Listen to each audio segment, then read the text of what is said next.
Leksjon 1. Alltid her for å hjelpe. Morgen, Anna, jeg ville bare si deg også. Ikke nøl med å ta kontakt hvis du trenger noe mer.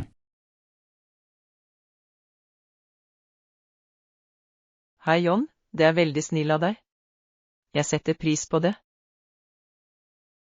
Selvfølgelig. Det er viktig å støtte hverandre. Hva tenker du på?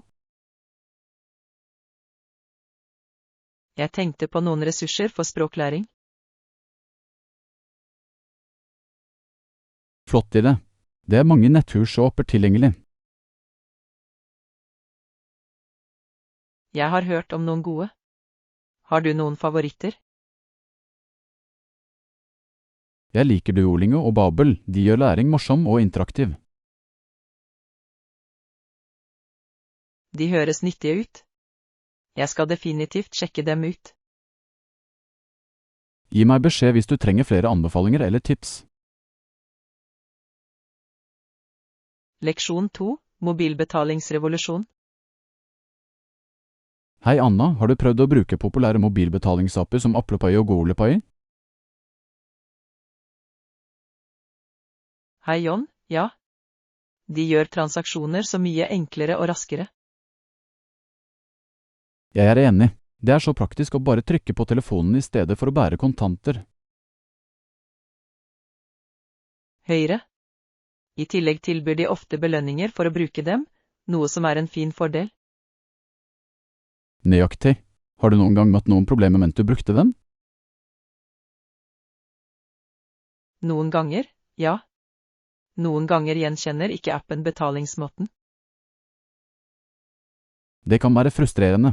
Har du funnet noen løsninger på det? Jeg starter vanligvis bare appen på nytt eller sjekker internettforbindelsen min. Gode tips. Jeg holder også appene mine oppdatert for å unngå feil. Det er smart. Å holde seg oppdatert bidrar til å sikre jevne transaksjoner. Definitivt. Det er fascinerende hvordan disse appene endrer måten vi håndterer penger på. Leksjon 3. Rabatter og tilbud. Hei Anna, er det noen rabatter hvis jeg kjøper i bulk? Hei John, mange butikker tilbyr rabatter for større kjøp. Det er flott å vite. Har du noen spesifikke butikker i tankene? Jeg har sett gode tilbud på lagerklubber som Costco eller Sam's Club. Disse stedene er perfekte for å fylle opp. Hvilke varer kjøper du vanligvis der? Jeg kjøper vanligvis snacks, toalettsaker og husholdningsartikler i bulk. Smart valg. Det sparer penger i det lange løp. Har du funnet noen andre rabatter? Ja. Noen nettsteder har kupongkoder for ytterligere besparelser. Det er kjempebra. Jeg elsker å finne måter å spare penger på når jeg handler.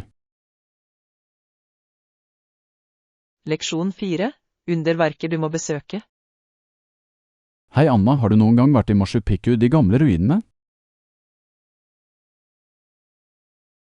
Hei John, ikke ennå. Men det er definitivt på listen min. Det er et must-besøk. Historien og naturen er helt fantastisk. Jeg kan tenke meg. Hva var favorittdelen av opplevelsen?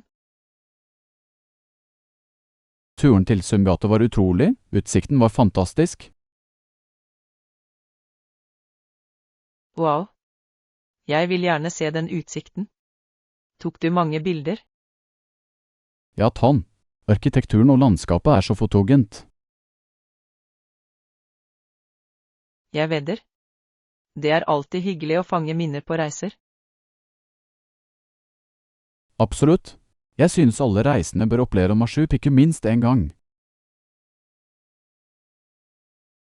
Leksjon 5. Planteforeldre.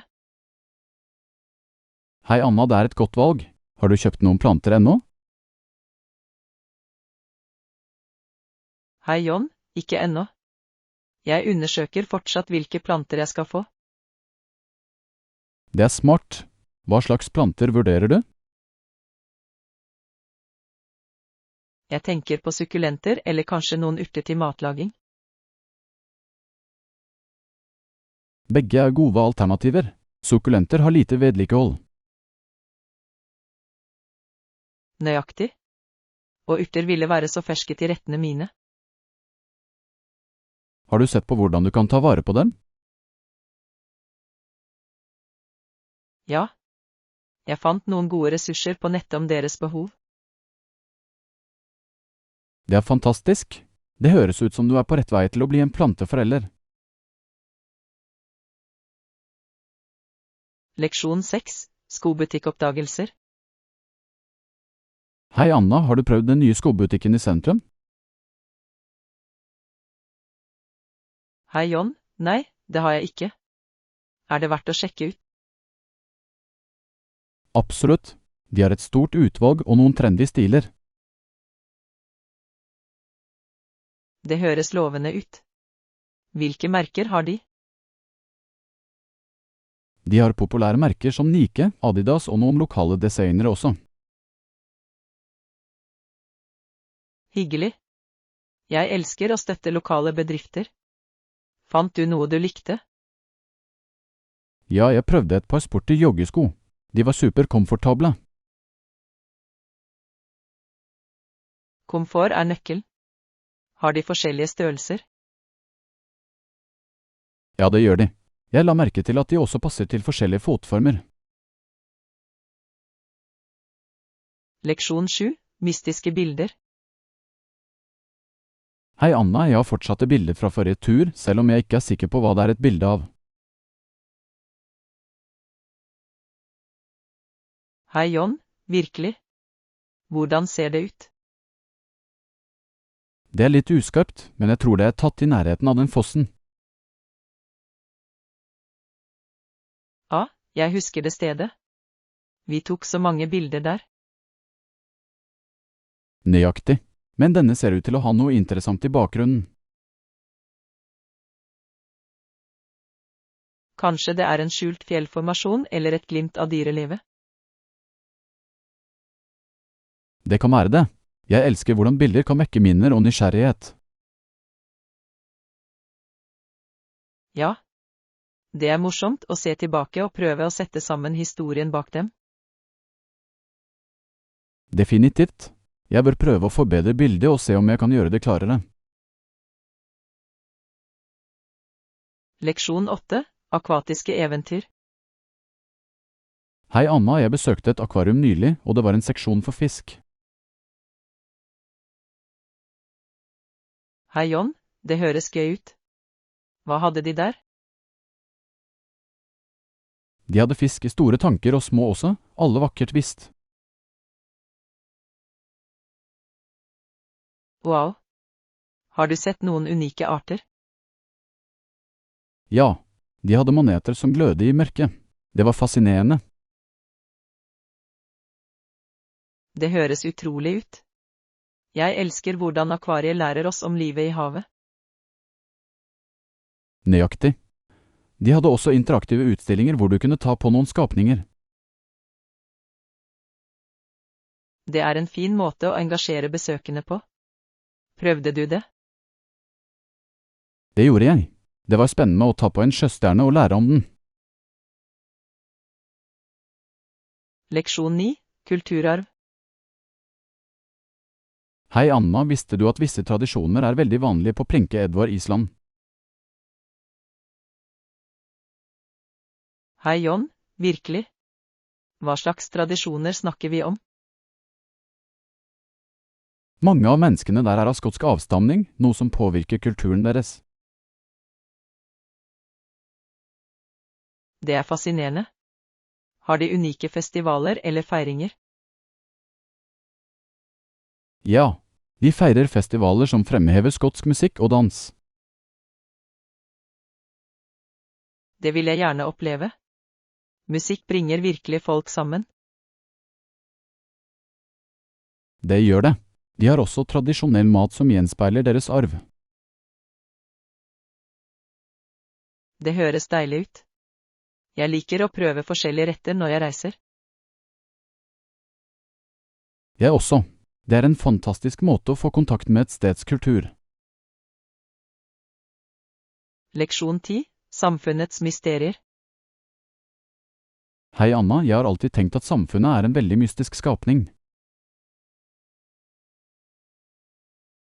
Hei John, det er et interessant perspektiv. Hva mener du med det?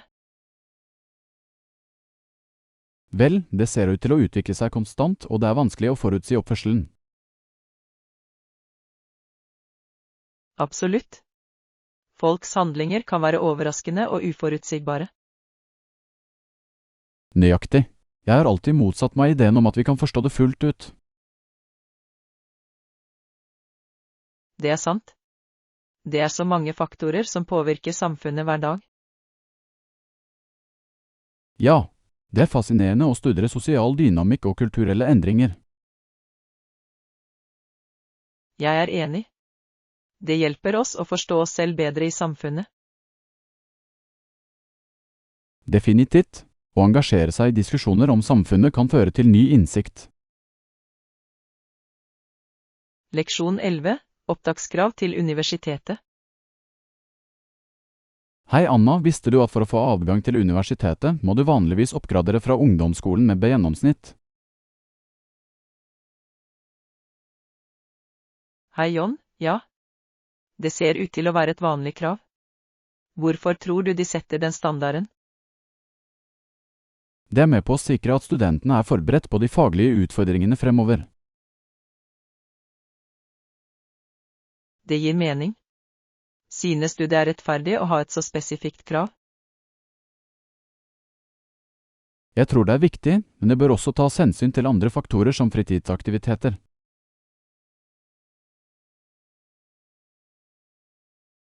Absolutt. Noen ganger utmerker studenter seg på områder utenfor det akademiske. Nøyaktig. En godt avrundet applikasjon kan vise frem en elevs potensial. Har du noen gang tenkt på å ta videre utdanning? Jeg har vurdert det. Jeg tror det åpner opp for mange muligheter for personlig og faglig vekst. Leksjon 12. Tankeuro. Hei Anna, har du noen gang følt at tankene dine var i opprør over noe? Hei John, ja, det kan være overveldende. Hva forårsaker det vanligvis for deg? Jeg tror det er noe jeg har for mange avgjørelser å ta. Det er vanskelig å fokusere. Jeg forstår. Noen ganger trenger jeg bare å ta et skritt tilbake og puste. Det hjelper. Jeg prøver å skrive ned tankene mine for å organisere dem bedre. Flott idé. Journalføring kan virkelig rense tankene dine. Har du prøvd det? Det har jeg, og det er utrolig hvor mye klarhet det kan gi.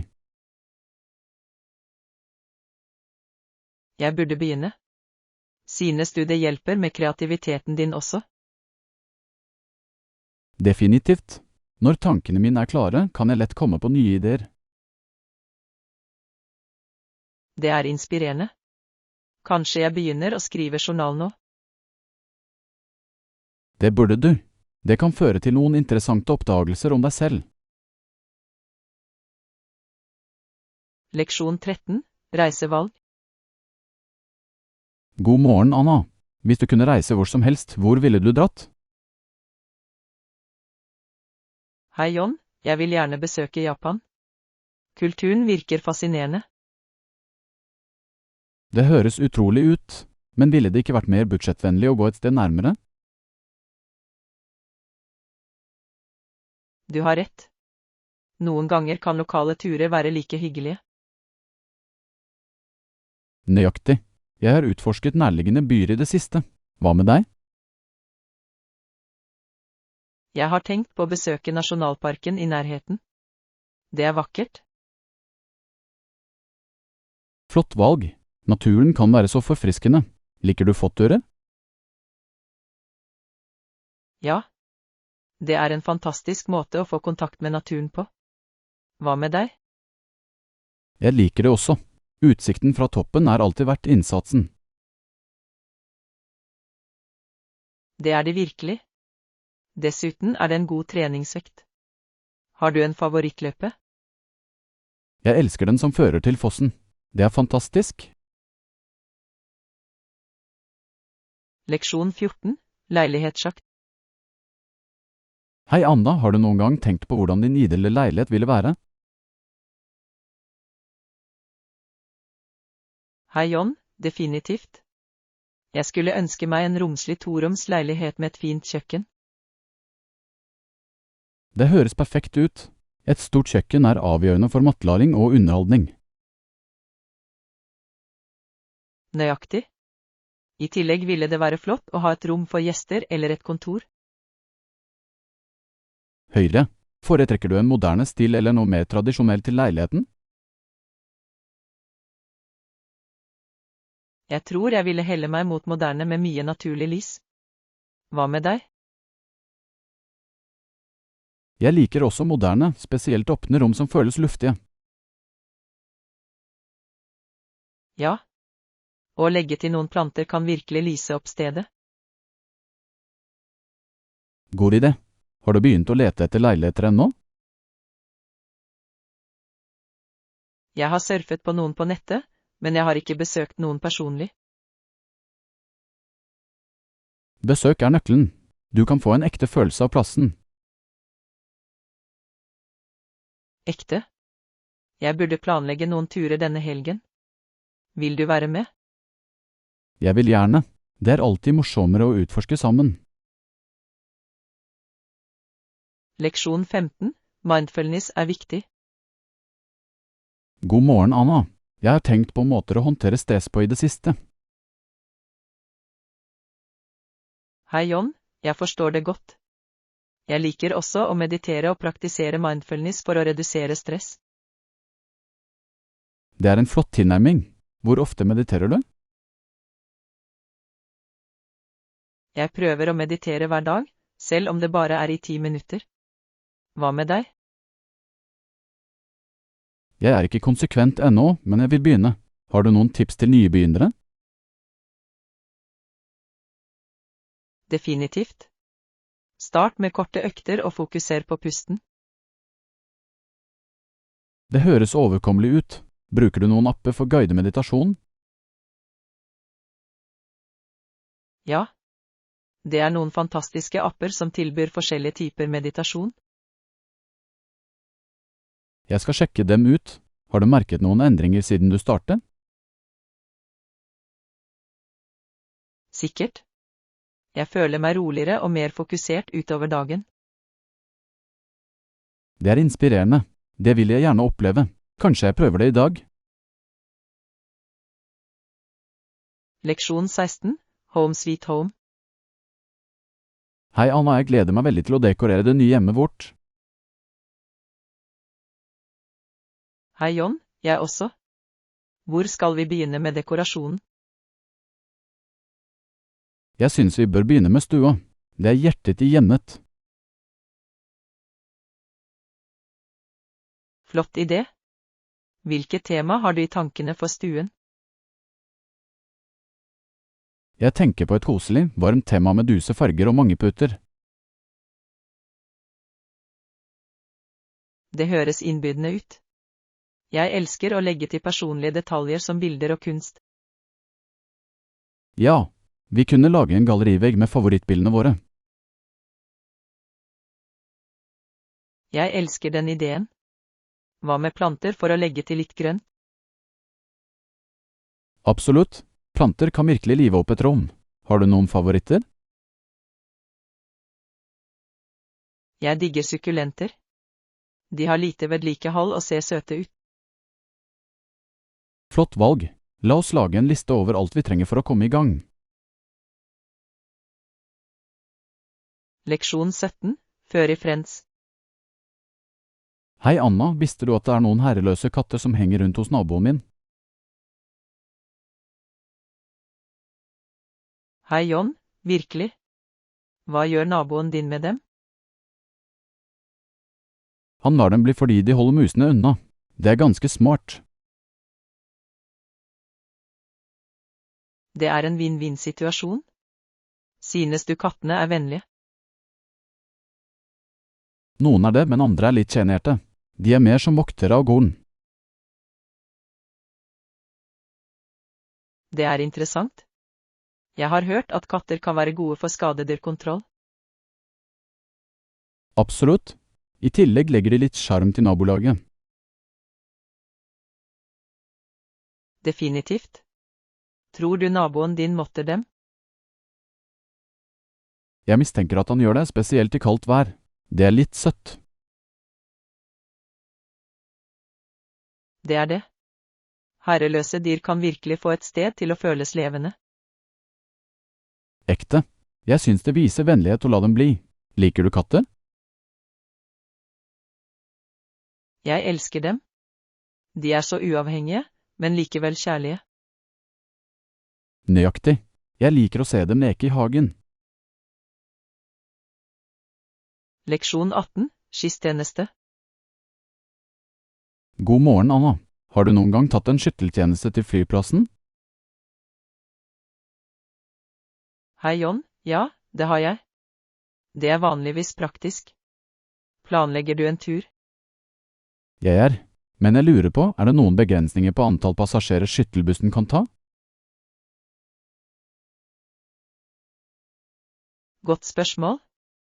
De fleste skyttelbusser har en fast kapasitet, spesielt i travle tider. Det gir mening. Det er viktig å reservere en plass på forhånd, ikke sant? Absolutt. Det kan bli overfylt, spesielt i ferier.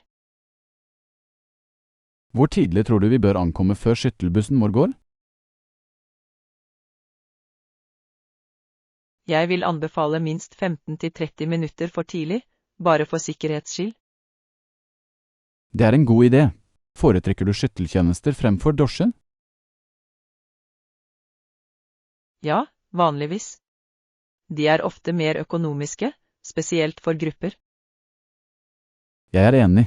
Dessuten er det hyggelig å dele turen og møte nye mennesker. Leksjon 19, drømmedestinasjon. Hei Anna, har du hørt om den vakre europeiske byen Praha? Hei John, jeg har alltid ønsket å besøke Praha. Hva liker du med det? Arkitekturen er fantastisk. De gamle bygningene har så mye historie. Jeg elsker det også. Karlsbroen ser pittoresk ut, ikke sant? Ja, og utsikten fra slottet er fantastisk. Har du sett bilder? Jeg har. Byen ser ut som et eventyr. Jeg kan tenke meg at jeg går gjennom gatene. Det ville være fantastisk å utforske de lokale kaféene og prøve tradisjonell mat. Absolutt. Jeg vil gjerne smake på litt autentisk tsjekkisk gulasj. Det høres deilig ut. Hva annet vil du se mens du er der? Jeg vil gjerne besøke den astronomiske klokken. Det virker så fascinerende. Det er det virkelig. Praha er full av overraskelser. Vi bør planlegge en tur sammen. Leksjon 20, finne balanse.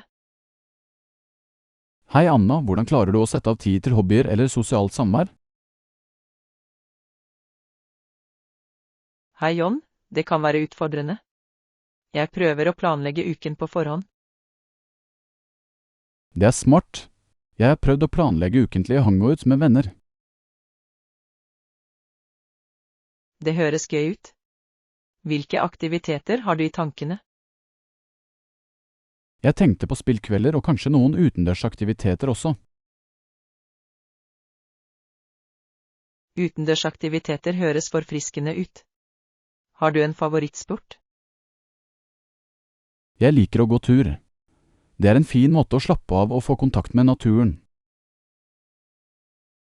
Vandring er fantastisk. Jeg elsker hvordan det renser tankene mine. Går du alene eller sammen med venner? Jeg inviterer vanligvis venner, men noen ganger liker jeg soloturer for fred. Det gir mening. Det er fint å ha den balansen. Hvor ofte går du? Jeg prøver å gå minst 2 ganger i måneden. Hva med deg? Jeg sikter til en gang i uken. Det holder meg energisk for uken som kommer. Det er en god rutine. Jeg burde prøve å være mer konsekvent som deg. Leksjon 21. Åpen samtale. God morgen, Anna. Hvis du har spørsmål, spør meg gjerne. Hei John, det setter jeg pris på. Jeg har vært nysgjerrig på det nye prosjektet ditt. Sikker. Jeg jobber på en felleshage. Det er spennende. Det høres fantastisk ut. Hva er målet med hagen? Vi ønsker å fremme bærekraft og bringe mennesker sammen. Jeg elsker den ideen. Hvordan kan folk engasjere seg? Vi arrangerer frivillige dager og workshops om hagearbeid.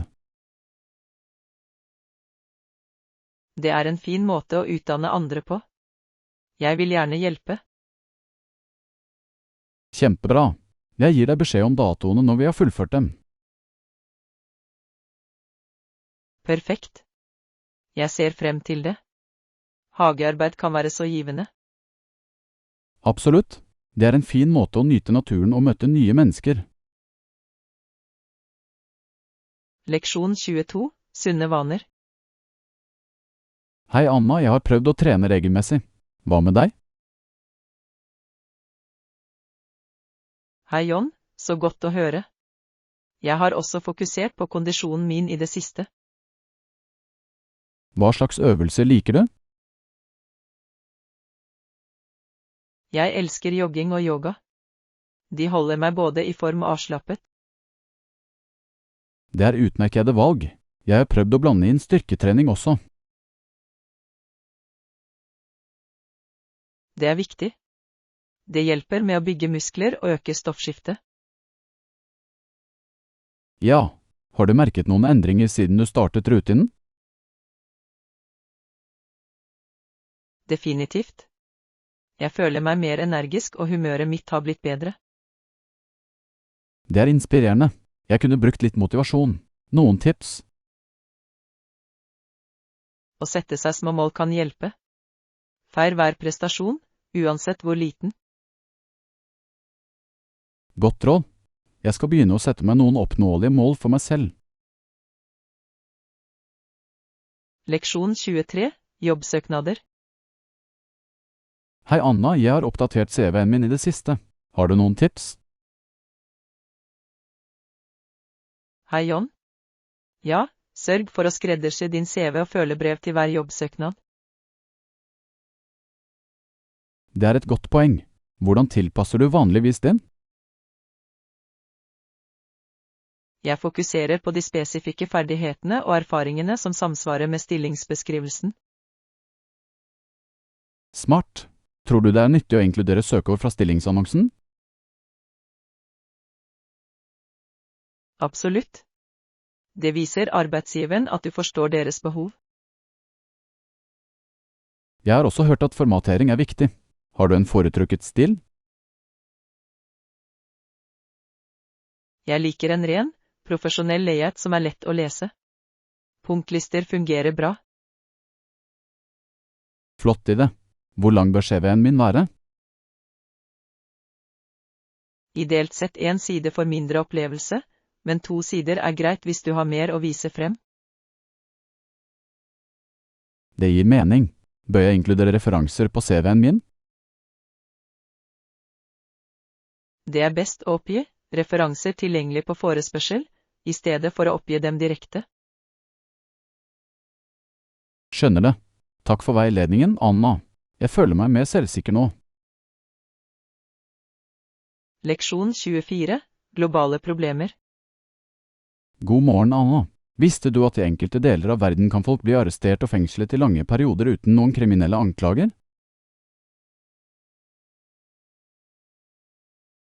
Hei John, ja, det er et alvorlig problem. Det er sjokkerende hvordan noen regjeringer fungerer. Det er det virkelig. Hva tror du forårsaker slik praksis? Jeg tror det ofte stammer fra mangel på respekt for menneskerettigheter og friheter. Det er sant. Det er alarmerende hvordan folks liv kan bli påvirket av politiske situasjoner. Definitivt. Mange uskyldige individer lider på grunn av harde lover og retningslinjer. Har du lest om noen konkrete saker som skilte seg ut for deg? Ja, jeg leste om aktivister som ble varetektsfengslet bare for å ha uttalt seg mot regjeringen. Det er utrolig urettferdig. Det får meg til å sette enda mer pris på frihetene våre. Samme her. Det er viktig å bevisstgjøre og støtte de berørte. Absolutt. Vi bør alltid gå inn for rettferdighet og menneskerettigheter globalt. Leksjon 25. Fargevalg. Hei Anna, jeg har tenkt på å male rommet mitt. Har du noen fargeforslag? Hei John. Du kan gå for forskjellige nyanser som mørk eller lyseblå. Jeg elsker blått. Hvordan tror du stemningen ville vært med de fargene? Mørkeblått kan skape en rolig og koselig atmosfære, mens lyseblått føles forfriskende og åpent. Det er et flott skille. Hvilken foretrekker du til soverommet? Jeg ville lene meg mot lyseblått for en avslappende stemning. Det føles rolig. Jeg er enig. Tror du å legge til en aksentvegg ville fungere? Ja. En aksentvegg kan gi karakter. Kanskje en mørkere nyanse for kontrast. Det høres fint ut. Jeg kunne også kastet inn noen hvite møbler for balanse. Perfekt valg. Hvitt passer godt sammen med blått og lyser opp rommet. Jeg gleder meg til å komme i gang. Takk for tipset ditt, Anna. Leksjon 26. Aldringstanker. Hei Anna, er du bekymret for å bli eldre? Hei John. Ja, jeg frykter aldring og miste energien min. Jeg forstår det. Noen ganger tenker jeg på hvordan jeg kunne holde meg ungdommelig. Nøyaktig. Jeg bekymrer meg for å holde tritt med alle aktivitetene mine når jeg blir eldre. Har du vurdert måter å opprettholde energien på? Jeg har hørt at regelmessig mosjon og et sunt kosthold kan hjelpe. Det er sant. Å holde seg aktiv gjør virkelig en forskjell. Hva slags øvelser tror du er best for å holde seg i form? Jeg tror en blanding av kondisjonstrening og styrketrening er effektivt. Høres bra ut. Jeg burde begynne å innlemme flere styrkeøkter. Definitivt. I tillegg kan fleksibilitetsøvelser som y-yoga også hjelpe. Ja. Det er viktig å holde kroppen fleksibel når vi blir eldre. Jeg tror det også er avgjørende å ha en positiv tankegang om aldring. Leksjon 27. Årligt Oenders. Hei Anna, har du en favorittlommebok? Hei John. Jeg har faktisk en rekke lommebøker. Det er gøy å bytte dem opp. Det høres flott ut. Jeg vurderer å skaffe meg en liten lommebok for enkelhets skyld. Små lommebøker er perfekte for minimalisme. Vil du ha en kun for kort? Ja. Jeg vil ha noe kompakt som lett får plass i lommen. Jeg forstår. Har du sett på noen spesifikke stiler? Jeg har sett noen elegante skinnalternativer som ser fine ut. Skinn er tidløst. Det gir også et snev av eleganse. Nøyaktig. Foretrekker du lommebøker i skinn eller stoff? Jeg lener meg mot stoff for uformelle utflukter, men skinn for formelle arrangementer. God idé. Allsidighet er nøkkelen. Har du en favorittfarge på lommebøker? Jeg liker klassiske farger som svart eller brunt. De går med alt. Ekte. Jeg kan gå for en mørkeblå. Det er unikt, men subtilt. Leksjon 28. Nyheter i overgang. God morgen, Anna. Har du tenkt på avisenes fremtid? Hei, John. Ja, jeg lurer på om elektroniske aviser vil erstatte papiraviser. Det er et interessant tema. Jeg tror digitale aviser blir mer populære. Absolutt. De er praktiske og tilgjengelige uansett hvor du går.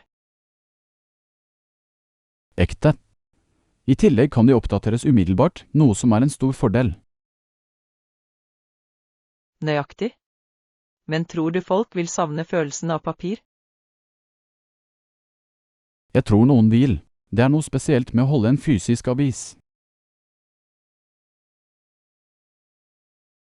Jeg er enig. Opplevelsen er annerledes, men bekvemmeligheten vinner ofte. Høyre. Foretrekker du personlig å lese nyheter på nett eller på papir? Jeg foretrekker online for daglige nyheter, men jeg nyter søndagsaviser med kaffe. Det høres deilig ut. Det er et fint ritual. Kanskje begge deler kan eksistere side om side? Det er mulig. Noen mennesker setter pris på begge formatene av forskjellige grunner.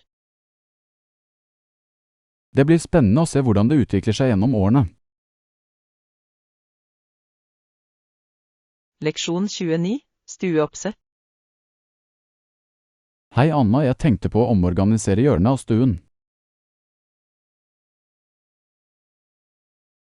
Hei John. Det høres bra ut. Hvilke endringer har du i tankene? Jeg vil lage en koselig lesekrok der. Kanskje legge til en stol og noen hylder. En lesekrok ville vært perfekt. Men hvordan skal vi forklare formålet med hvert element? Godt spørsmål. Vi kunne merke hyllene med kategorier som skjønnlitteratur og sakprosa. Det er en kreativ idé. Det vil også gjøre det lettere å finne bøker. Nøyaktig. Jeg tenkte også på å legge til noen planter for en frisk tors. Planter vil gi liv til rommet. Hvilke vurderer du? Jeg tenker på sukkulenter. De er lite vedlikehold og ser bra ut. Flott valg. De kommer også i forskjellige former og farger. Ekte. Jeg gleder meg til å se hvordan det hele henger sammen. Leksjon 30. Lydnivåer. God morgen, Anna. Hva synes du om musikkvolumet her? Hei John. Jeg forstår. Det er litt høyt etter min smak akkurat nå. Jeg er enig. La meg sjekke om vi har noen tilgjengelige stillere alternativer. Det ville vært nyttig. Noen ganger skaper mykere musikk en bedre atmosfære. Nøyaktig. Har du en favorittsanger når du vil ha det stille? Jeg elsker akustisk eller klassisk musikk for en beroligende stemning. Gode valg. Jeg syns også instrumentalmusikk er veldig avslappende. Ja. Den lar deg fokusere uten distraksjoner. La meg se om jeg kan finne en god spilleliste for oss. Kjempebra. Jeg ser frem til et mer fredelig miljø. Jeg skal sørge for å finne noe som passer perfekt til stemningen. Leksjon 31. Februarfakta. Hei Anna, visste du at februar er den andre måneden i året? Hei John. Ja, og det er interessant at det også er den korteste måneden. Høyre. Den har bare 28 dager, bortsett fra i skuddår når den har 29. Nøyaktig. Og selv om den er kort, føles det som vinteren fortsatt henger med. Det er sant. Når februar kommer føles det ofte ganske kjølig. Jeg elsker vinteren, men gleder meg også til våren. Samme her. Det er fint å se blomstre etter en lang vinter. Ja. Har du noen favorittaktiviteter i februar? Jeg liker å kose meg med varm drikke og lese i løpet av denne måneden. Det høres deilig ut. Jeg liker å se film mens det snør ute. Perfekt plan. Februar er kanskje kort, men den har sin koselige sjarm. Leksjon 32. Avbestillingsgebyrer. Hei Anna, jeg sjekket reiseplanene mine. Hvis min ankomst er innen avbestillingsperioden, tror du det kan være et mindre gebyr? Hei John. Ja, vanligvis, hvis du avbestiller innen viss tidsramme, reduseres gebyrene. Det er godt å vite. Har du noen gang måttet avlyse en reise? Jeg har. Det er alltid et problem, men det hjelper å forstå retningslinjene. Nøyaktig. Hva anbefaler du å se etter i avbestillingsreglene? Se etter fleksible alternativer og sørg for å sjekke de spesifikke tidsrammene. Smart. Er det noen selskaper du stoler på for fleksible bestillinger? Jeg har hatt gode erfaringer med de som tilbyr gratis avbestilling opp til en dag før. Det høres praktisk ut. Det gjør reiseplanlegging mindre stressende. Absolutt. Det er fint å ha ro i sjelen når du bestiller. Jeg skal definitivt ta det i bakhodet på min neste tur. Leksjon 33. E-handelsinnsikt. God morgen, Anna. Har du fulgt med på e-handelsbransjen i det siste? Hei John. Ja, jeg har faktisk holdt øye med det. Det er fascinerende. Jeg er enig. Veksten i netthandel er imponerende. Hva fascinerer deg mest? Jeg er nysgjerrig på hvordan bedrifter forbedrer kundeopplevelsen.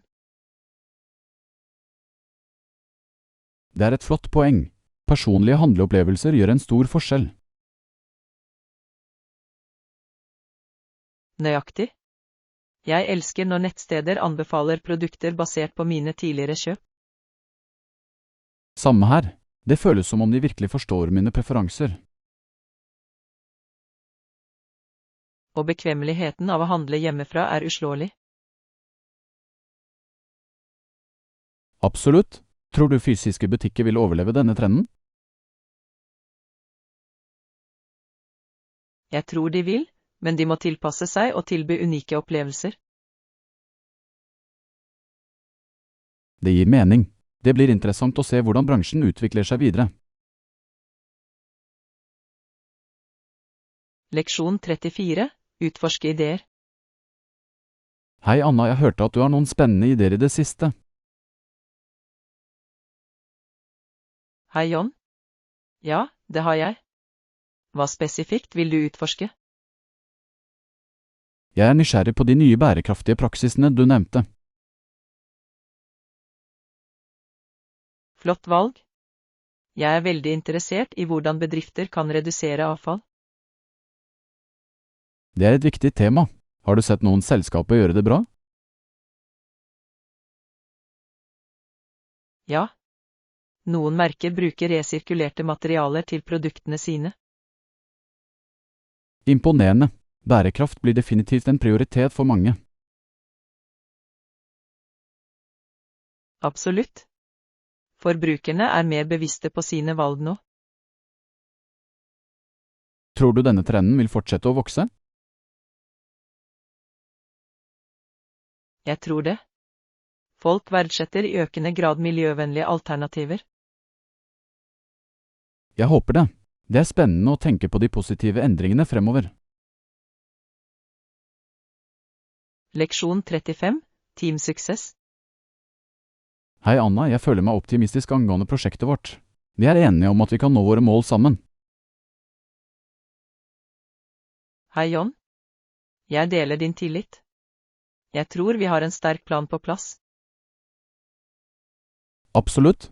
Med alles innsats er jeg sikker på at vi vil lykkes i dag. Ja. Og samarbeid øker virkelig sjansene våre for å lykkes, tror du ikke? Definitivt. Å dele ideer gjør vår tilnærming mer effektiv. Nøyaktig. Jeg elsker hvordan vi kan sprette ideer fra hverandre. Det inspirerer virkelig til kreativitet. Har du tenkt på noen spesifikke strategier? Jeg tenkte at vi kunne fokusere på våre styrker og dele oppgavene deretter. Det er en god idé. Å utnytte våre styrker vil hjelpe oss å jobbe mer effektivt. Høyre. Og vi bør holde kommunikasjonen åpen for å møte eventuelle utfordringer. Sikkert. Regelmessige innsjekkinger kan hjelpe oss med å holde oss på sporet. Leksjon 36, Motefunn. God morgen, Anna. Jeg så den kjolen du nevnte. Det fremhever virkelig magen din vakkert. Hei John. Det høres flott ut. Jeg er glad du la merke til. Jeg tror det ville se fantastisk ut på deg. Har du tenkt å prøve den? Ja, jeg skal definitivt prøve noen og se hvordan de passer. Det er den beste måten å finne det ut på. Har du en farge i tankene? Jeg lener meg mot noe lyst, kanskje rødt eller turkis. De fargene ville virkelig på opp. Jeg vedder på at de vil se fantastiske ut. Takk. Jeg vil ha noe som får meg til å føle meg trygg. Selvtillit er nøkkelen. Dessuten kan tilbehør gjøre en stor forskjell. Ekte. Jeg skal se etter noe sett tilbehør som passer til. Høres ut som en morsom shoppingtur. Jeg gleder meg til å se hva du velger. Leksjon 37, Produktkvalitet. Hei Anna, har du sjekket kvaliteten på produktene de leverer? Hei John. Ja, det har jeg. Jeg har hatt en positiv opplevelse så langt. Det er betryggende. Det er viktig å ha pålitelige produkter. Absolutt. Jeg setter pris på når bedrifter holder høye standarder. Tror du kvalitet påvirker kundelojalitet? Definitivt. Det er mer sannsynlig at folk kommer tilbake hvis de stoler på produktkvaliteten. Nøyaktig. Det bygger et sterkt merkevareomdømme. Jeg tror også åpenhet om produktinnhenting bidrar til å bygge tillit. Sikkert. Å vite hvor produktene kommer fra gir merverdi.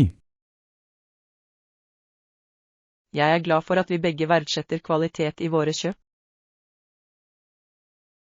Det gjør virkelig en forskjell i vår generelle tilfredshet. Leksjon 38, Morgenritualer. Hei Anna, jeg har akkurat tatt en rask dusj, og nå nyter jeg en kopp kaffe. Hei John. Det høres imponerende ut. Kaffe øker virkelig energien din, ikke sant? Absolutt. Det er min favorittmåte å kickstarte dagen på. Har du en morgenrutine? Det gjør jeg. Jeg pleier å starte med noen tøyninger og deretter ta en smoothie. Det høres forfriskende ut. Hva putter du i smoothien din? Jeg tilsetter spinat, banan og mandelmelk. Det er næringsrikt og deilig. Fint valg. Det burde jeg prøve. Jeg pleier bare å spise kaffe og toast. Det kan være gøy å blande det sammen. Har du vurdert å legge til frukt til frokosten? Det har jeg ikke, men det høres bra ut. Det vil tilføre litt smak og vitaminer. Nøyaktig. Variasjon er nøkkelen til et sunt kosthold. Hva er din favorittfrukt? Jeg elsker bær. De er søte og perfekte i smoothies eller på havregryn. Bær er fantastisk. De er også fulle av antioksidanter.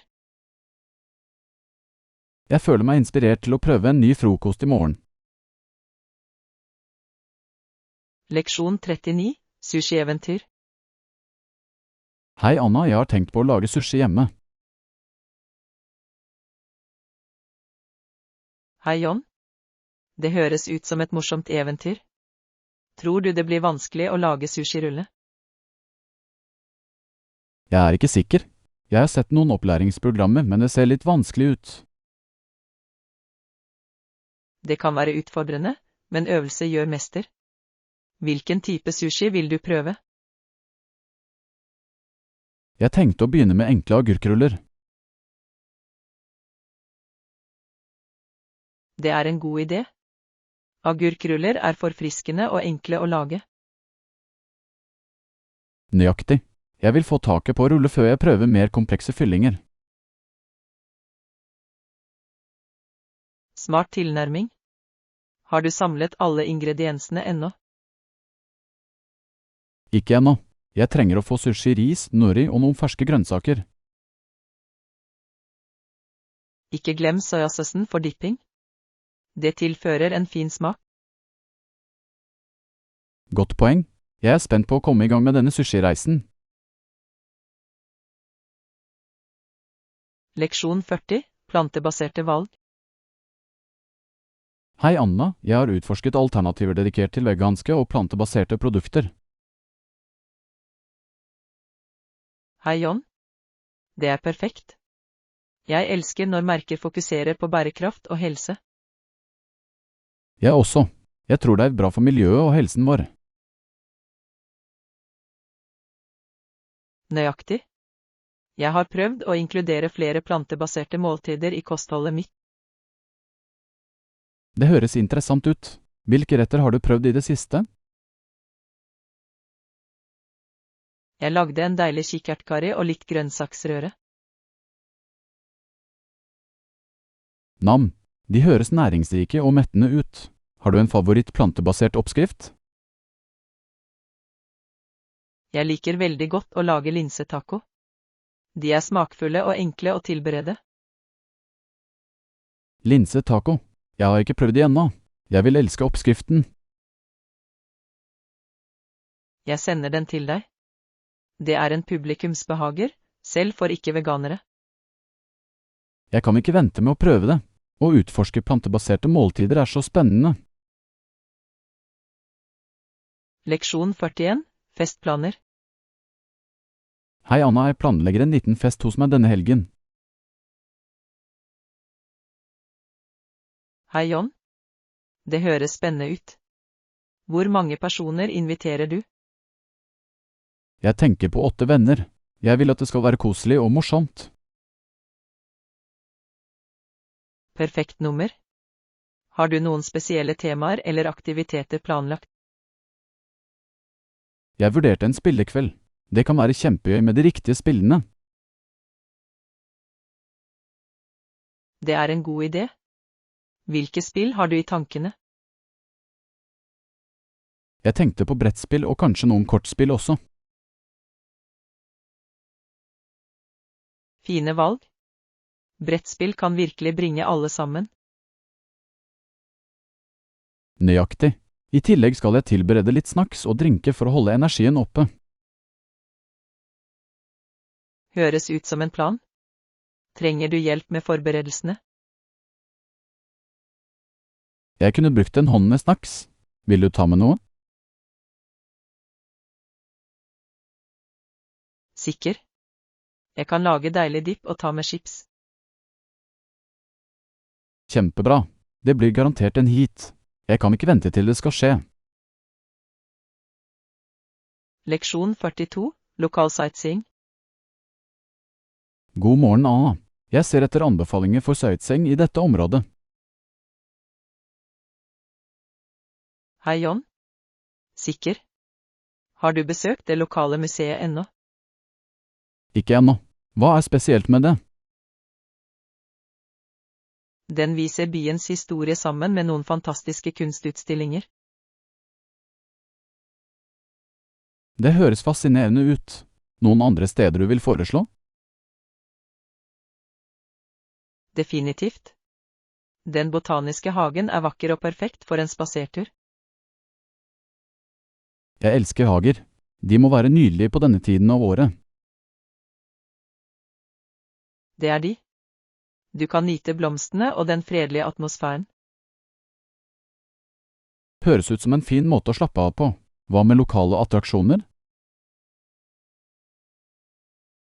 4 er et must-see. Det tilbyr fantastisk utsikt over kysten. Vov, jeg vil gjerne se det. Takk for gode forslag.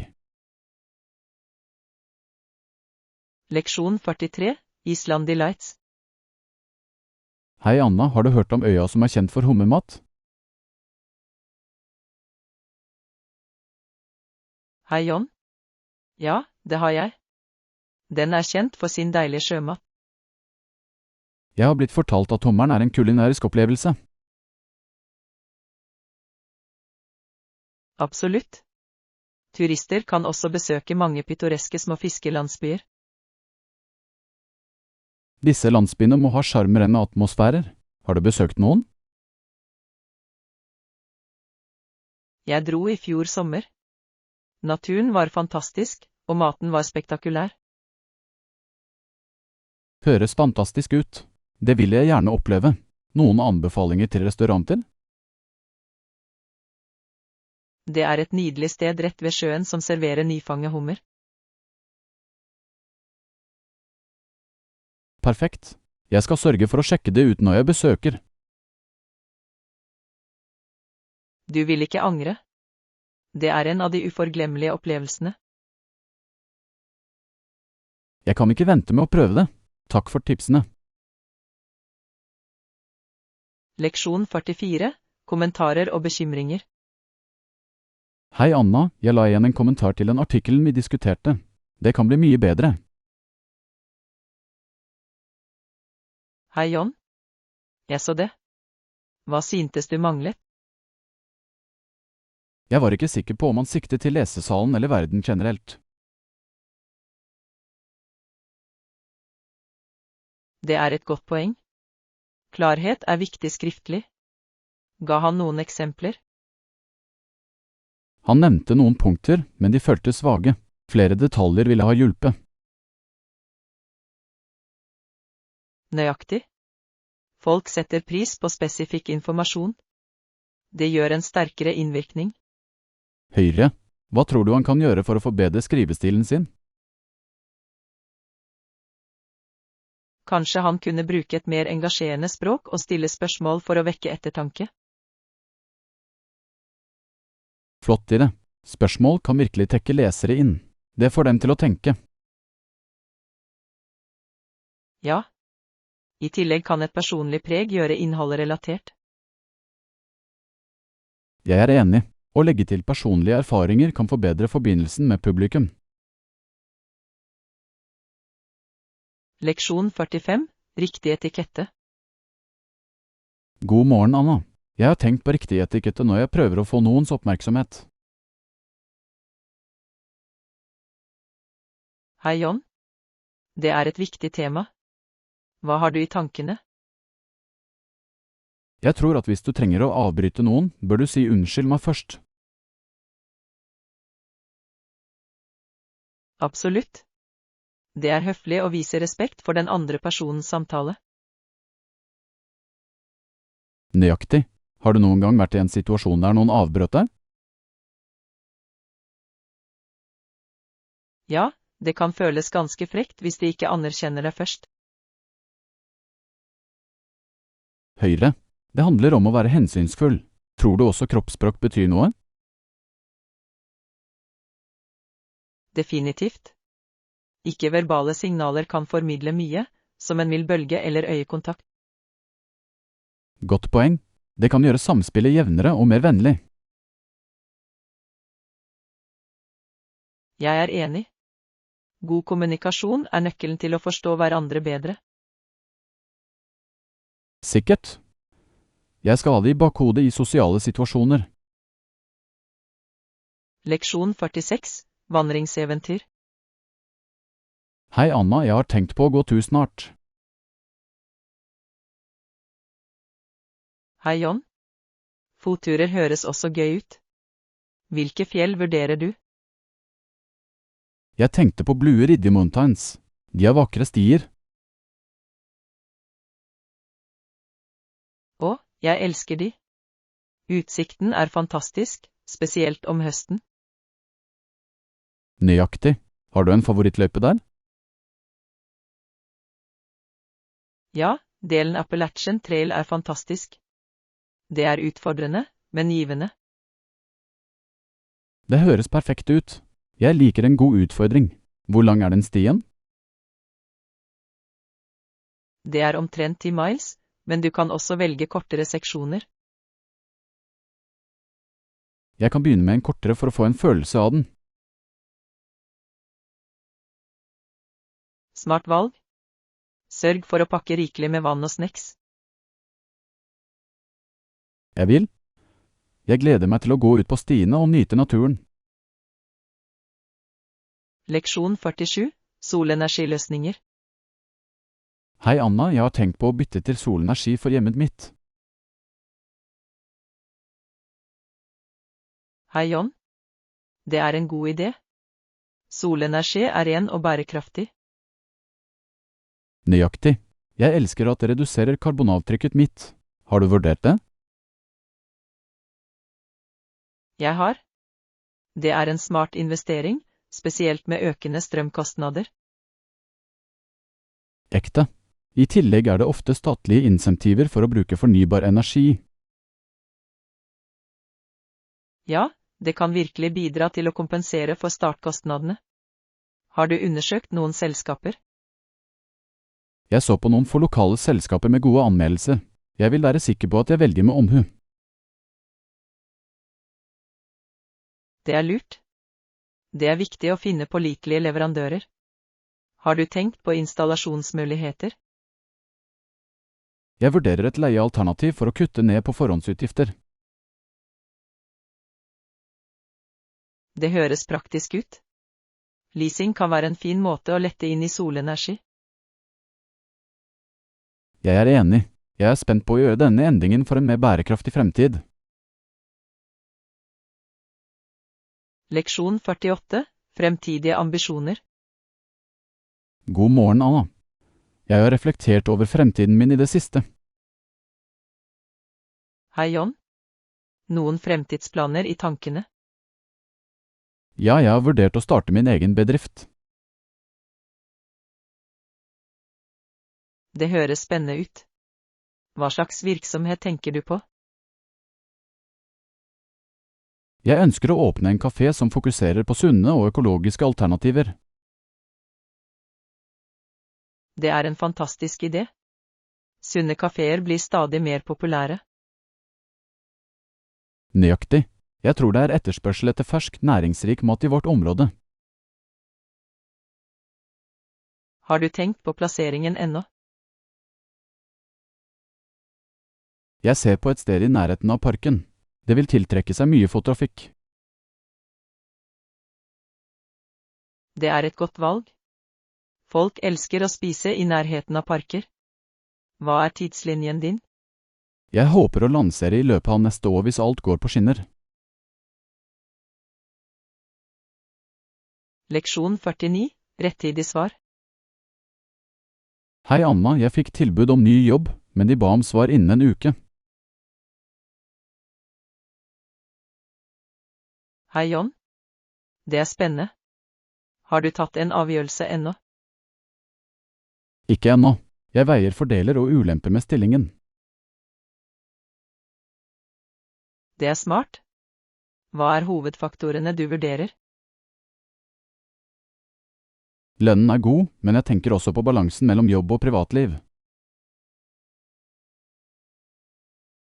Det er viktig.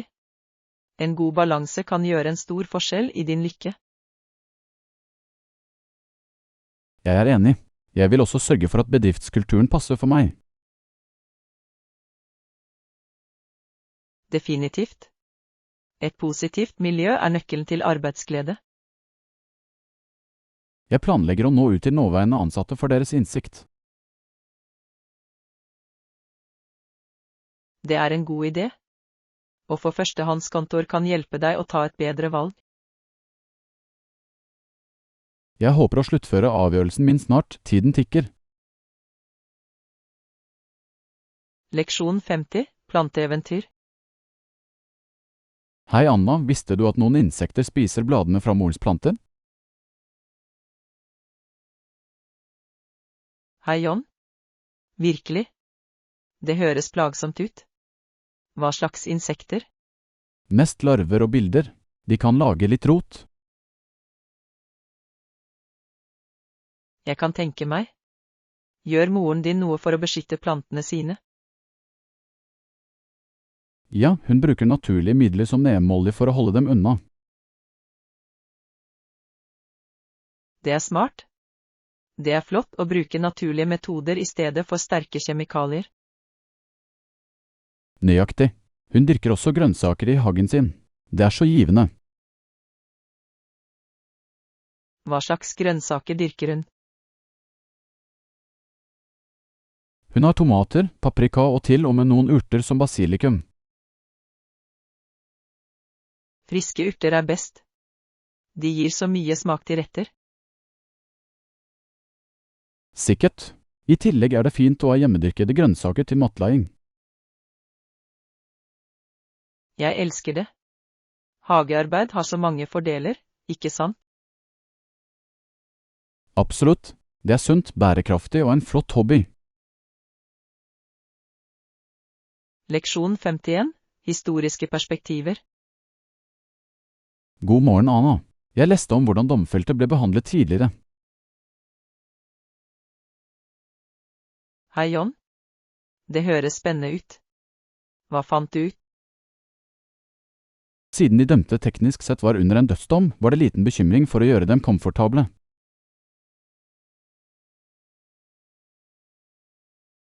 Det er sjokkerende. Det er vanskelig å tro at de møtte så tøffe forhold. Jeg vet. Mange ble utsatt for hardt arbeid med lite hensyn til deres velvære. Det er en sterk påminnelse om hvordan rettssystemene har utviklet seg over tid. Nøyaktig. Noen reformer begynte å ta form på slutten av 1800-tallet. Ja, det var et vendepunkt for fengselsreform og menneskerettigheter. Jeg lurer på hvordan opinionen påvirket disse endringene den gang. Sannsynligvis mye. Samfunnssyn spiller en stor rolle i utformingen av lover og behandling. Det er fascinerende å tenke på hvordan historien påvirker vårt nåværende rettssystem. Leksjon 52, fremveksten av kvinneidrett. Hei Anna, har du hørt om fremveksten av kvinneidrett på 1970-tallet? Hei John. Ja, det var en betydelig epoke. Hva utløste endringen? En av drivkreftene var passasjen av tittel i X i USA. Tittel i X var avgjørende. Det bidro til å sikre like muligheter innen utdanning og idrett. Absolutt. Det åpnet dører for mange kvinnelige idrettsutøvere til å konkurrere på et høyere nivå. Det er inspirerende. Hvem var noen av banebryterne på den tiden? Idrettsutøvere som Billie Jean King og Nancy Lopez gjorde stor innvirkning på kvinneidretten.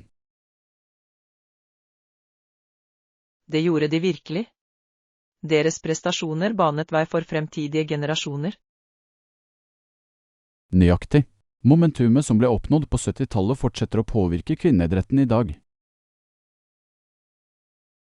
Det er utrolig å se hvor langt kvinnefriidrett har kommet siden den gang. Sikkert. Veksten i synlighet og støtte er bemerkelsesverdig. Leksjon 53. Kulturelle refleksjoner. Hei Anna, har du noen gang tenkt på hvordan vi noen ganger misunner franskmennene, tyskerne eller amerikanerne? Hei John. Ja, det har jeg. Navnene deres er ikke knyttet til den samme historiske bagasjen som vår. Nøyaktig. Det får meg til å lure på hvordan det påvirker deres identitet og kultur. Jeg tror det gir dem et annet perspektiv på nasjonalisme og stolthet. Høyre. De feirer sin historie uten samme kompleksitetsnivå. Det er spennende. Tror du det påvirker deres internasjonale forhold? Definitivt. En mindre komplisert historie kan føre til mer enkelt diplomati. Jeg er enig. Det er fascinerende hvordan historien former vårt verdensbilde. Absolutt. Jeg opplever ofte at jeg ønsker at vi kunne nærme meg ting med et nytt perspektiv. Ja.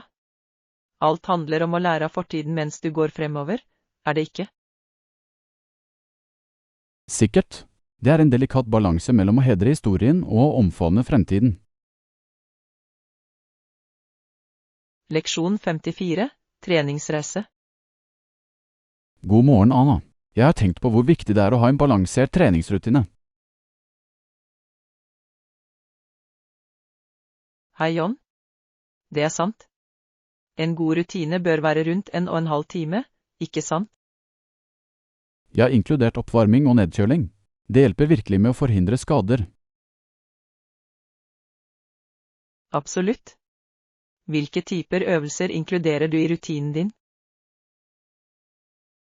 Jeg liker en blanding av kondisjonstrening og styrketrening. Holder ting interessant. Det høres flott ut. Jeg liker yoga som en del av rutinen min for fleksibilitet. Yoga er fantastisk. Det bygger ikke bare fleksibilitet, men hjelper også med avslappning. Nøyaktig. Det er også viktig for mental helse.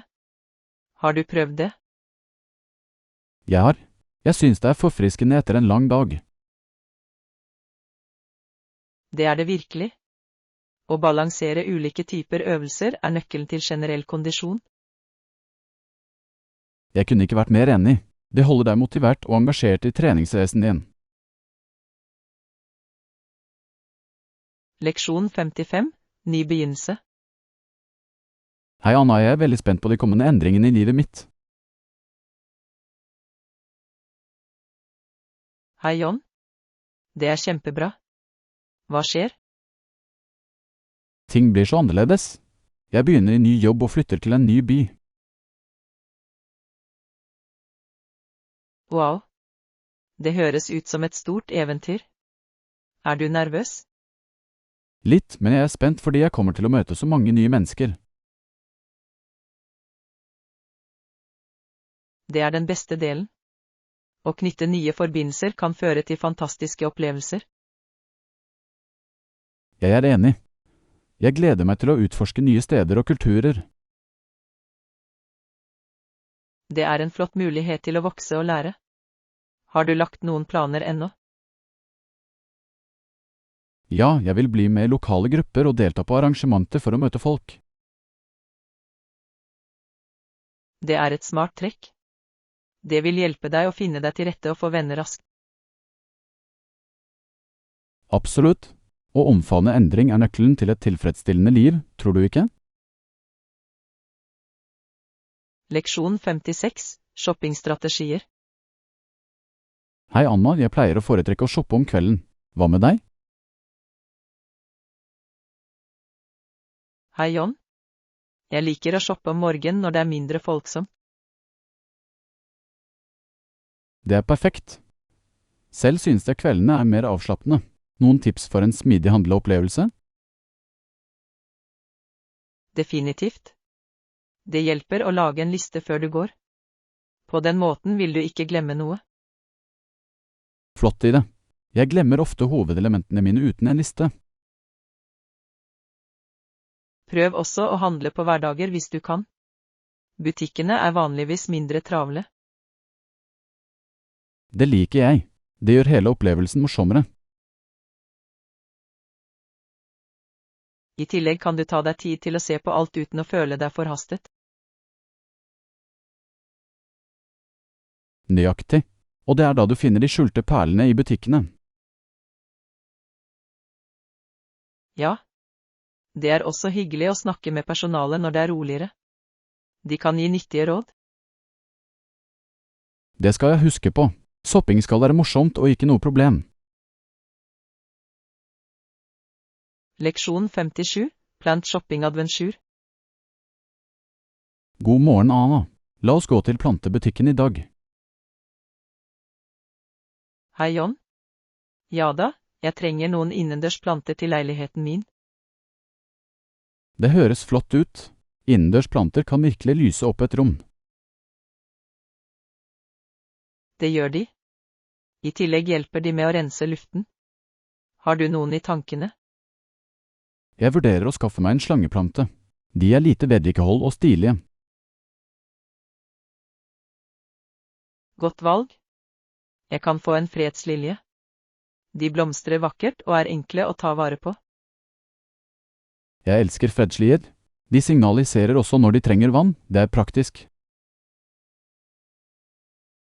Nøyaktig. Det er en fin påminnelse om å holde dem friske. Er du interessert i en bestemt type plante for rommet ditt? Jeg vil ha en blanding av bladplanter og noen blomstrende for variasjon. Det høres perfekt ut.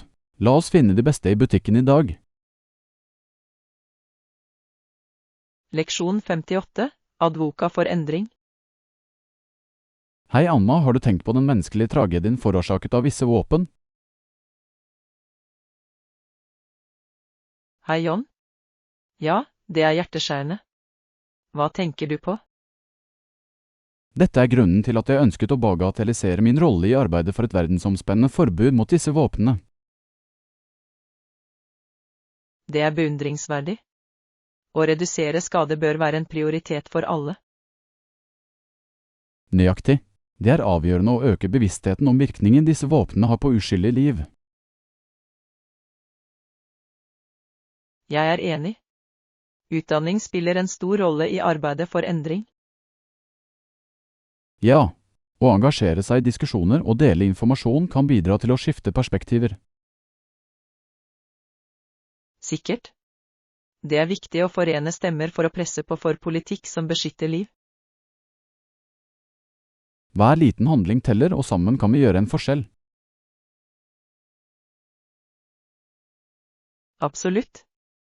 Jeg er glad vi har disse samtalene. De er avgjørende for fremgang. Jeg kunne ikke vært mer enig. La oss fortsette å presse på for en bedre fremtid for alle. Leksjon 59, Viktig å reise. Hei Anna, når det kommer til bagasje, foretrekker jeg en kompakt og lett for reiseformål. Hei, John. Det gir mening. Å reise lett kan gjøre en stor forskjell. Absolutt. Det er så mye lettere å flytte rundt uten tunge sekker. I tillegg kan du unngå ekstra bagasjeavgifter på flyplassen. Nøyaktig. Har du en bestemt type koffert du liker? Jeg pleier å gå for en myk veske. Den er fleksibel og passer lett i overliggende rom. Det er et smart valg. Jeg foretrekker hardere skall for bedre beskyttelse av eiendene mine. Godt poeng. De tilbyr mer sikkerhet, spesielt for skjøre gjenstander. Høyre. Har du noen gang prøvd å pakke kubber? De hjelper til med å organisere alt pent. Det har jeg ikke, men jeg har hørt at de er gode for å maksimere plass. Det er de virkelig. Jeg får plass til så mye mer ved å bruke dem. Det er en gammel sjanger. Leksjon 60, balanse mellom arbeid og liv. God morgen, Anna. Jeg har tenkt på hvor viktig en sunn balanse mellom arbeid og privatliv er for trivsel. Hei, John. Det er et viktig tema. Hvordan opprettholder du balansen? Jeg prøver å sette grenser mellom jobb og fritid. Det hjelper meg å lade opp. Det er en flott strategi. Det er viktig å koble fra etter arbeidstid. Ja, jeg tar også av tid til hobbyer og sosialt samvær, noe som gjør meg glad. Absolutt. Å engasjere seg i aktiviteter du elsker kan være en stor stressavlastning. Jeg er enig. Det er viktig å prioritere egenomsorg midt i våre travle timeplaner. Definitivt. Har du funnet noen spesifikke aktiviteter som hjelper deg å slappe av? Jeg liker å gå turer og lese. De hjelper meg å rydde tankene mine. De er perfekte. Turer i naturen kan være så forfriskende. Jeg elsker å lese også. Det er en fantastisk flukt. Husk at balanse er nøkkelen til et tilfredsstillende liv. Leksjon 61, forhandle rettferdig. Hei Anna, når det kommer til forhandlinger er det viktig å være trygg, men taktfull. Hei, John. Jeg er helt enig. Hvordan stiller du deg til forhandlinger? Jeg uttrykker alltid mitt ønske om rettferdig kompensasjon helt fra starten. Det er smart. Tidlig kommunikasjon setter tonen for samtalen. Nøyaktig. Jeg gjør også min research på forhånd for å vite hva jeg er verdt. Det er viktig. Å forstå verdien din hjelper deg med å forhandle effektivt. Ja, det er også viktig å lytte til den andre partens perspektiv. Definitivt. Det viser respekt og kan føre til et bedre resultat for begge sider. Nøyaktig. Å finne felles grunnlag er avgjørende i enhver forhandlinger. Har du hatt noen erfaringer som har gitt deg verdifull leksjon i forhandlinger? Ja, jeg lærte at tålmodighet og klarhet ofte fører til positive resultater.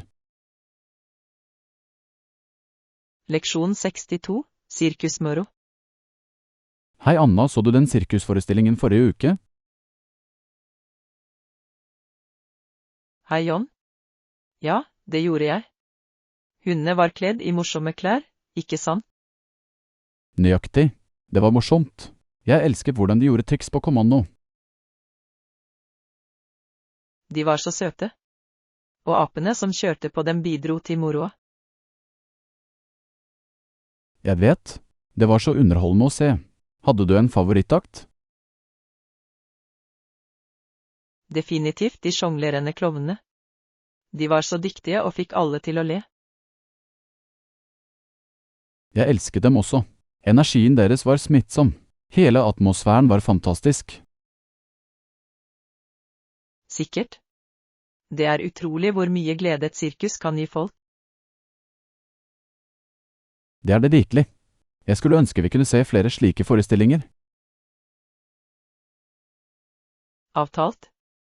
Det er en fin måte å tilbringe tid med venner og familie. La oss holde utkikk etter neste. Jeg kan ikke vente med å dra igjen. Leksjon 63, helgeferie. God morgen, Anna. Jeg kan ikke vente på helgen vår. Hei, John. Jeg også. Det vil være en flott mulighet til å slappe av. Absolutt. Har du planlagt noen aktiviteter på turen? Jeg tenkte på fotturer og kanskje besøke noen lokale attraksjoner. Det høres perfekt ut. Frisk luft og natur vil gjøre oss godt. Ja. Og vi kan også prøve noe lokalt kjøkken. Jeg er spent på det. Det er jeg også. Å utforske ny mat er en av favorittene mine ved å reise. Samme her. Dessuten er det en fin måte å oppleve kulturen på. Nøyaktig. Jeg elsker å fordype meg i lokale tradisjoner. Denne turen blir et fantastisk eventyr. Jeg gleder meg til å skape nye minner. Jeg også. Det kommer til å bli uforglemmelig. Leksjon 64. Hensynsfull oppførsel. Hei Anna, har du noen gang tenkt på hva det vil si å være en hensynsfull person? Hei John. Ja, jeg tror det er veldig viktig. Hva er din mening om det? En hensynsfull person røyker for eksempel ikke sigaretter i områder der dette kan irritere andre. Absolutt. Å være oppmerksom på andres komfort viser respekt. Høyre. Det handler om å være klar over hvordan handlingene våre påvirker de rundt oss. Definitivt. Små bevegelser kan utgjøre en stor forskjell for å skape et hyggelig miljø. Nøyaktig. Det er avgjørende å tenke før vi handler, spesielt i offentlige rom. Jeg er enig. Selv noe så enkelt som å holde støynivået nede er hensynsfullt. Ja, vi bør alle strebe etter å skape en vennlig atmosfære uansett hvor vi går. Godt sagt. Vennlighet går langt i å gjøre verden til et bedre sted. Sikkert. La oss spre den positiviteten i hverdagen vår. Leksjon 65. Pizzapreferanser. Hei Anna, jeg tenkte på å bestille pizza i kveld. Vil du være med? Hei John. Ja da, det høres bra ut. Har du en preferanse for skorpen? Jeg lener meg mot den tynne skorpen. Det er så spøtt og deilig. Jeg er helt enig. Tynn skorpe er fantastisk. Men jeg liker også den vanlige skorpen for en sær tekstur. Vanlig skorpe er også bra. Det er fint å ha den balansen. Så hvilken foretrekker du? Jeg tror jeg går med den vanlige skorpen denne gangen. Den holder bedre på påleggene. Godt poeng. Hvilke pålegg tenker du på? Jeg er en fan av pepperoni og sopp. Hva med deg? Jeg elsker en klassisk margarita med fersk basilikum og mozzarella. Det høres fantastisk ut. La oss bestille begge deler og ha en liten pizzafest. Flott idé. Jeg kan ikke vente med å grave inn. Leksjon 66. Produktivitetsøkning. God morgen, Anna. Jeg har tenkt på måter å bli mer produktiv på jobben. Hei John. Det høres interessant ut. Hvilke ideer har du? Absolutt. Jeg tror å sette klare mål er avgjørende for å holde fokus. Jeg er enig. Å ha spesifikke mål hjelper oss å måle fremgangen vår effektivt. Høyre. Å dele opp oppgaver i mindre trinn kan også gjøre dem mindre overveldende. Ja. Det er lettere å takle mindre oppgaver og føle seg fullført underveis. Et annet tips er å eliminere distraksjoner. Har du funnet noe som hjelper? Definitivt. Jeg bruker apper som blokkerer sosiale medier mens jeg jobber. Det holder meg på sporet. Det er et smart trekk. Det burde jeg prøve. Et fokusert miljø gjør en stor forskjell. Sikkert. Med disse strategiene kan vi nå våre mål effektivt. Jeg er spent på å se hvor mye mer jeg kan oppnå med disse tipsene. Leksjon 67. Europeisk eventyr. Hei Anna, jeg har tenkt på å planlegge en tur snart. Hei John. Det høres spennende ut. Hvor tenker du å dra? Vel, jeg har også vurdert å reise på et europeisk eventyr. Europa ville vært fantastisk. Hvilke land er på listen din? Jeg vil gjerne besøke Italia for maten og kulturen, og kanskje Frankrike for severdighetene. Gode valg. Ikke glem Spania, arkitekturen og maten er utrolig der også. Absolutt. Hvert land har sin egen sjarm. Har du vært i Europa før? Ja, jeg dro til Tyskland i fjor sommer. Historien og landskapet var fantastisk. Det høres fantastisk ut. Jeg vil gjerne utforske Tysklands slott en dag. Det burde du definitivt. De er som å gå inn i et eventyr. Når planlegger du å dra? Jeg håper å dra neste vår. Det ville være et perfekt tidspunkt å se alt blomstre. Leksjon 68, bærekraftige valg. Hei Anda, jeg leste om fordelene med plantebaserte dietter. Hei John. Jeg er helt enig, det er også bedre for helsen vår og miljøet. Nøyaktig. Å redusere kjøttforbruket kan redusere karbonavtrykket vårt. Ja.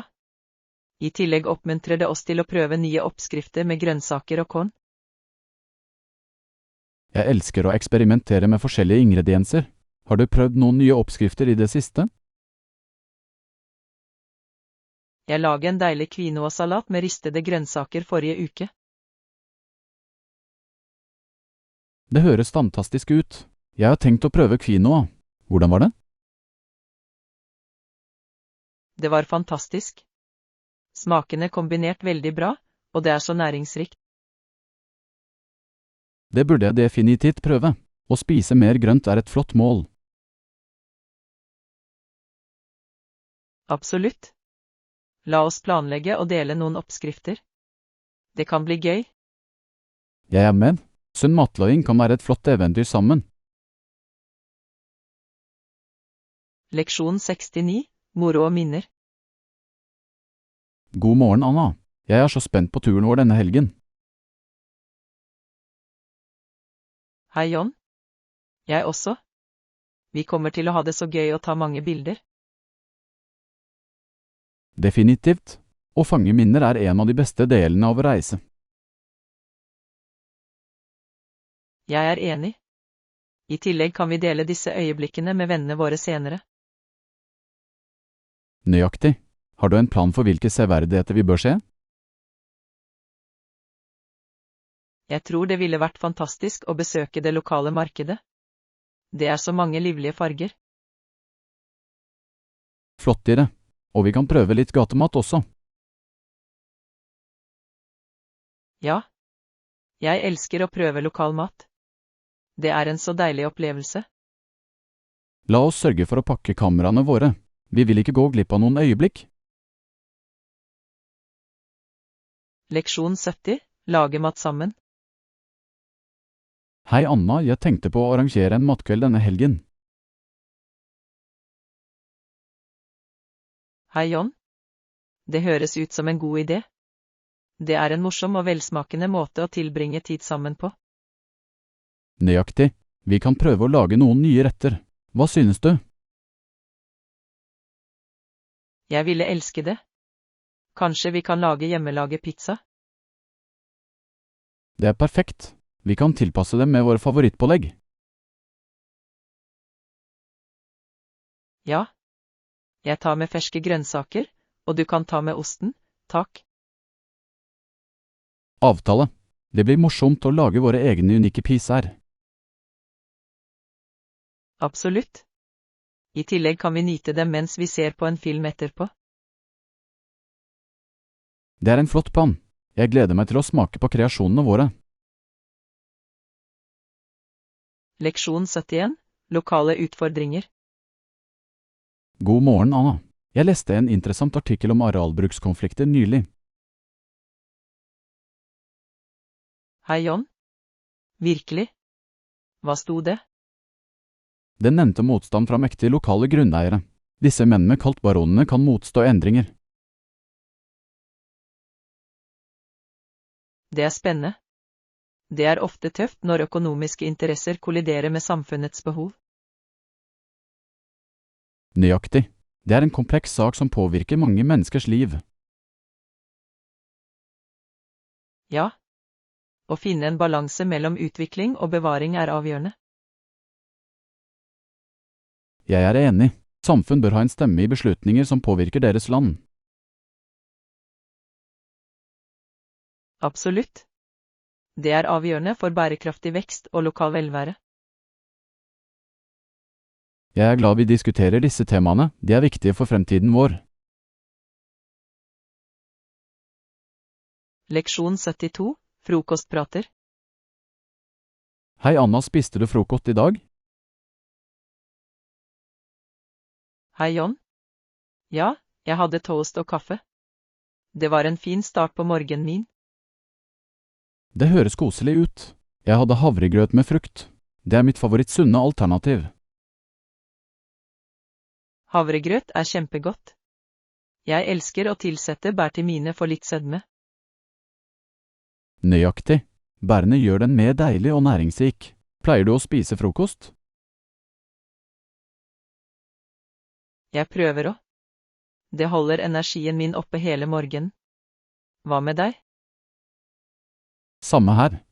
Jeg kan ikke fungere bra uten frokost. Det øker virkelig fokuset mitt. Sikkert. I tillegg er det fint å ha et øyeblikk til å slappe av før du starter dagen. Jeg er enig. Noen ganger liker jeg til og med å lese mens jeg spiser. Det gjør frokosten spesiell. Det er en nydelig idé. Jeg burde begynne å gjøre det også. Det høres fredelig ut. Definitivt. Det setter en positiv tone for dagen som kommer. Leksjon 73, å feire venner. God morgen, Anna.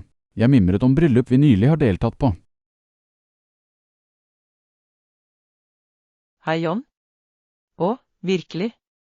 Hva tenker du på? Jeg husker for 2 år siden jeg dro i bryllupet til Rianne. Det var vakkert. Janes bryllup var nydelig. Jeg likte dekorasjonene og den glade atmosfæren. Ja, og i fjor dro jeg i Jons bryllup. Den der var litt av et eventyr. Jeg hørte at Jons bryllup var morsomt. Hadde de noen unike tradisjoner? Det gjorde de. De hadde denne fantastiske dansen som fikk alle med seg. Det høres ut som en eksplosjon. Det er flott når bryllup har interaktive elementer. Absolutt. Det bringer virkelig alle sammen og gjør det minneverdig. Jeg er enig. Å feire kjærlighet og vennskap er hva bryllup handler om. Nøyaktig. Jeg gleder meg til neste bryllup vi skal delta på sammen. Leksjon 74, Home Sweet Home.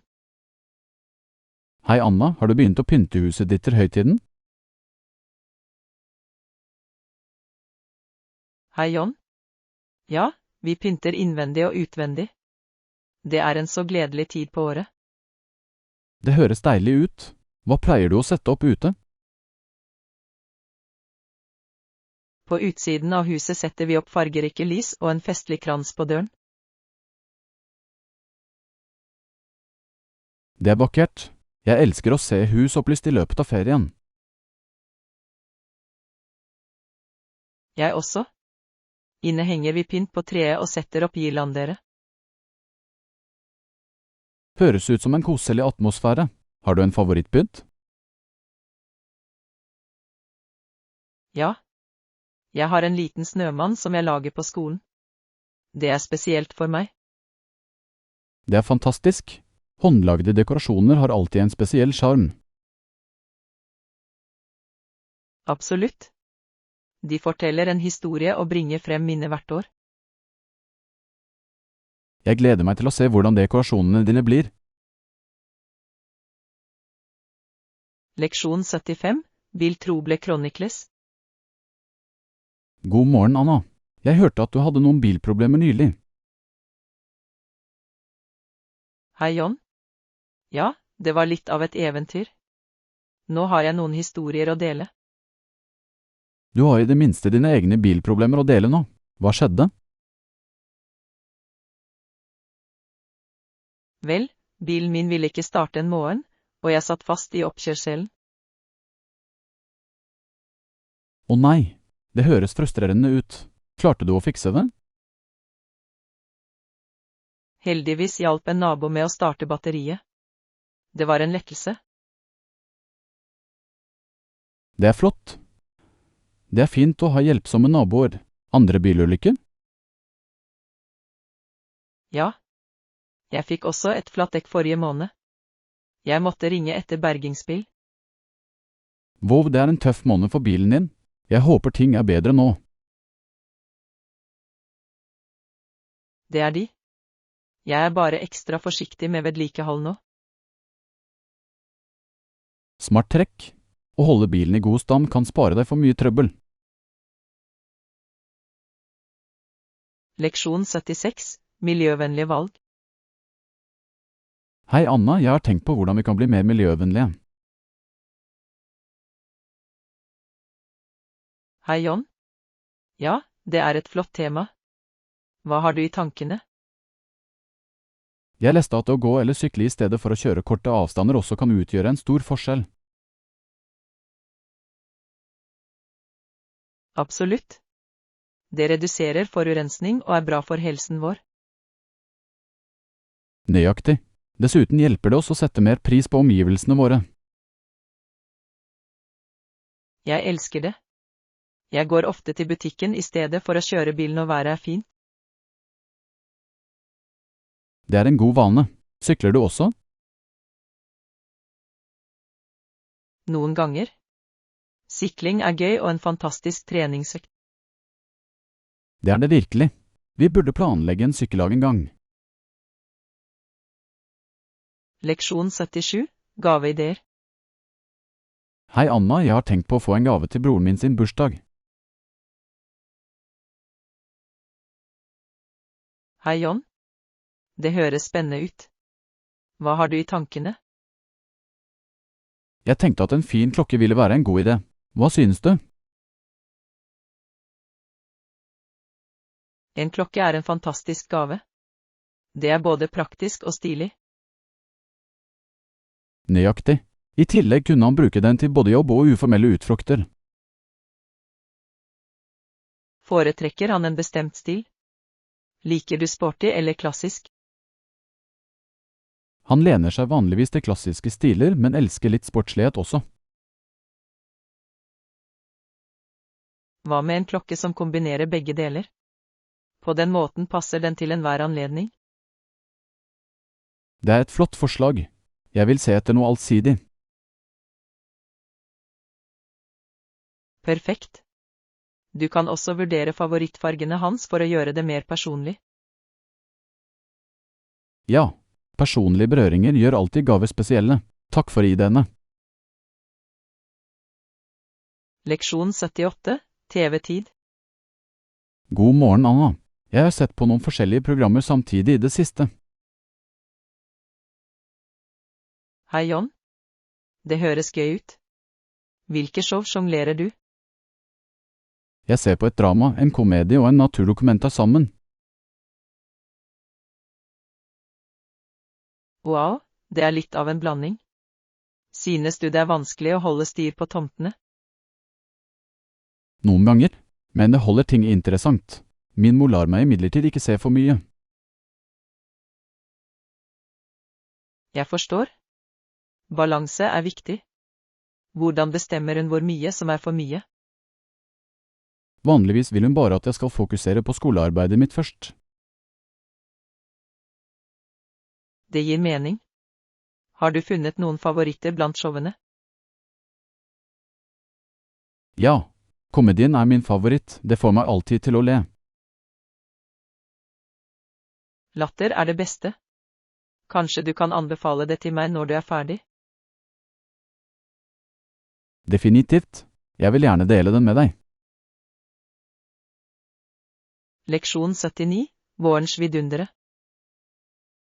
Hei Anda, har du lagt merke til hvordan våren bringer forskjellige dyr og fugler?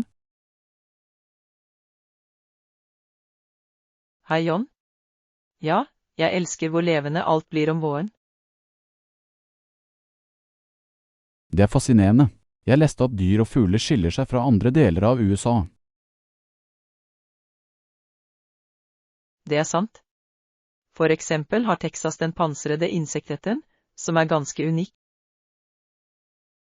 Ja, jeg har hørt om det. De har så interessante tilpasninger for å overleve. Nøyaktig. Og variasjonen av fugler som trekker om våren er også fantastisk. Jeg liker alltid å se fuglene komme tilbake. Har du en favorittfugl? Jeg elsker kardinaler. Deres knallrøde farge er så slående mot de grønne trærne. De er vakre. Jeg liker å se dem besøke bakgården min. Våren får virkelig frem det beste i naturen, ikke sant? Absolutt. Det er en fantastisk påminnelse om fornyelse og liv. Leksjon 80. Drømmedestinasjoner. Hei Anna, har du begynt å undersøke for turen vår? Hei John.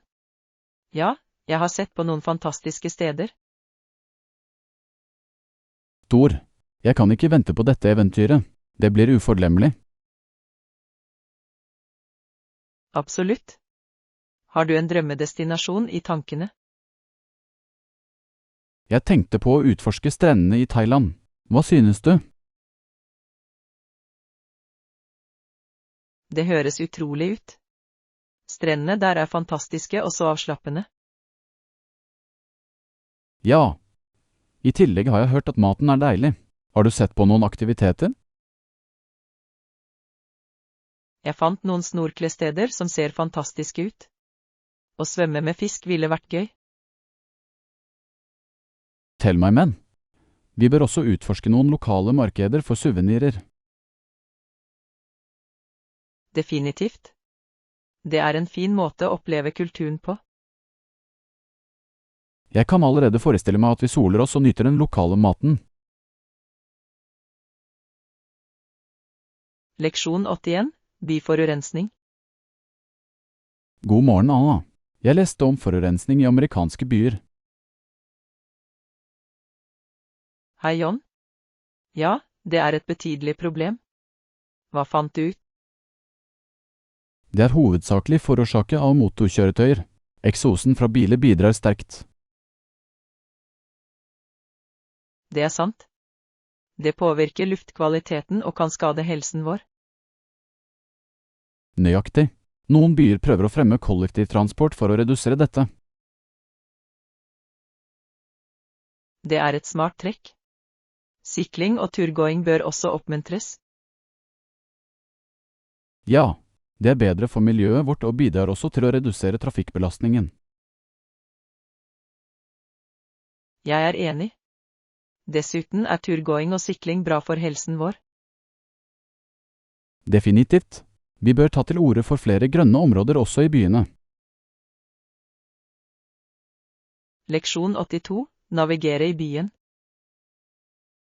Hei Anna, når vi besøker byen, trenger jeg litt hjelp til å navigere. Hei John. Ja da, hva trenger du å vite? Kan du også fortelle meg hvor jeg kan gå til sentrum?